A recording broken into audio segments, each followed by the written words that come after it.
इस देश में झूठ ऐसे फैलाया जा रहा है कि जैसे लग रहा है कि महिला आरक्षण बिल पास ही नहीं हुआ है। भाई साहब, कानून बन गया सितंबर 2023 में, इस पर कानून बन गया है। और जिस तरीके से ढिढोरा पीटा जा रहा है कि विपक्ष ने विरोध किया इसका, महिला आरक्षण बिल पास ही नहीं हुआ, जब उस पर कानून ही बन चुका है सितंबर 2023 में, तो भाई साहब ये नाटक क्यों हो रहा है? नाटक क्यों हो रहा है मैं बता रहा हूं आपको। जानते हैं क्या हुआ है? 2023 में जो कानून बना, महिला आरक्षण नियम जो है, वो उसका नाम था नारी शक्ति बंधन अधिनियम।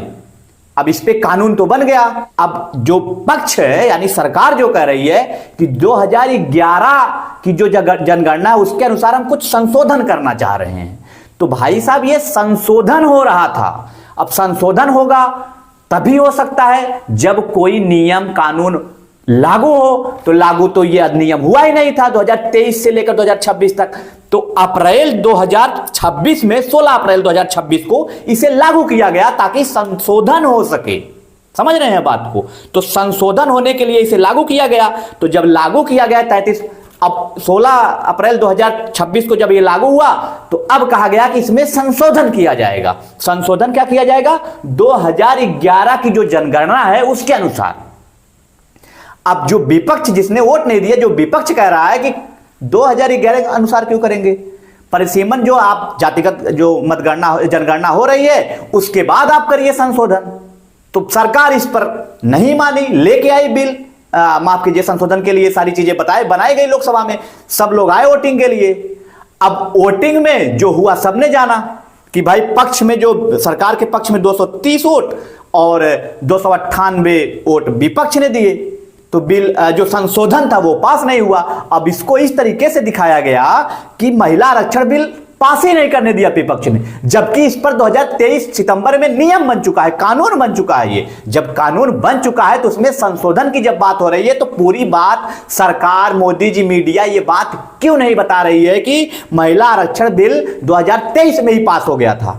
तो आप ये बताइए ना कि उसमें हम संशोधन कर रहे थे, संशोधन को लेकर बात विवाद है। इस पर कोई बात नहीं कर रहा है कि संशोधन की बात हो रही है। नहीं, मीडिया छाप रही है नारी शक्ति। मोदी जी तो आ गए राष्ट्र के नाम संबोधन करने। यही मोदी जी राष्ट्र के नाम संबोधन तब नहीं किया जब मणिपुर में जिस तरीके से महिलाओं के साथ क्या क्या हुआ बता नहीं सकता। हाँ, वो तब मोदी जी राष्ट्र के नाम संबोधन करने नहीं आए। आए दिन महिलाओं के साथ अत्याचार हो रहा है, जहां तहां कुकर्म हो रहे हैं, तब मोदी जी राष्ट्र के नाम संबोधन करने नहीं आए। पहलगाम में क्या हुआ, पुलवामा में क्या हुआ, सारी चीजों को लेकर मोदी जी नहीं आए। इतना ज्यादा मोदी जी को राष्ट्र का नाम संबोधन करना था कि सिर्फ विपक्ष को कोस रहे थे। और भारत के इतिहास में ऐसा पहला प्रधानमंत्री शायद है मोदी जी जो विपक्ष को कोसने के लिए ही राष्ट्र के नाम संबोधन लेके आए थे। तो भैया जो महिला कानून जो आरक्षण का था, नारी शक्ति बंधन अधिनियम जो कानून बन गया था, उसमें संशोधन करना था। आप ये बात क्यों नहीं बता रहे हैं? आप डायरेक्ट क्यों कह रहे हैं कि आप महिला आरक्षण बिल पास ही नहीं होने दिया?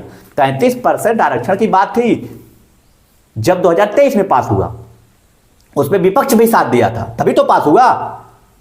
और आप जातिगत जनगणना करा लीजिए, 2011 के बाद से हो रहा है, शायद सरकार ने शुरू कर दिया है।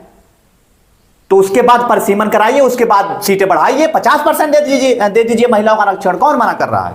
लेकिन नहीं, हम 2011 के अनुसार करेंगे। भाई साहब, 11 से आज 26 आ गया, कितने साल हो गए? तो इस प्रेजेंट टाइम की स्थिति को देखकर करिए ना संशोधन। नहीं, हम तो विपक्ष को ऐसा ब्लेम करेंगे कि महिला आरक्षण बिल पास ही नहीं होने दिया गया। इतना झूठ परोसा गया, जिस तरीके से पूरी बात नहीं बताई गई कि महिला आरक्षण बिल जो है नारी शक्ति बंधन अधिनियम, उसमें संशोधन करने की बात हो रही है। बिल तो पहले ही पास हो गया था। तो इतना झूठ क्यों फैलाया गया?